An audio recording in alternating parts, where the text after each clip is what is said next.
Friends, welcome back to the my new video guys and my YouTube channel guys. Today friends, we are going to upload guys how can we solve Bluetooth network problem in our Poco phone. Friends, we want to solve your Bluetooth network problem. So friends, how can you solve?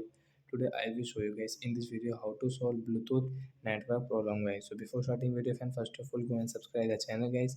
Click the bell icon and like my video. So friends, now let's see how to solve Bluetooth network problem.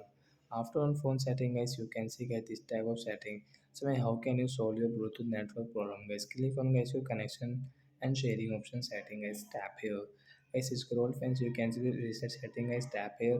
Friends, you can see Bluetooth setting and we will tap here to reset means problem will solve after 7 and 8 seconds guys. Your Bluetooth network problem will solve guys. So I don't come back. I don't click on this button. Wait here for a while. Setting has been reset guys. Now you can come back and guys you can use your phone Bluetooth setting guys. So guys your Bluetooth setting has solved means network problem has solved guys. You can connect any device from here guys. So that's it guys. Thanks for watching and guys sorry for this sound guys. I am really sorry guys. Bye friends.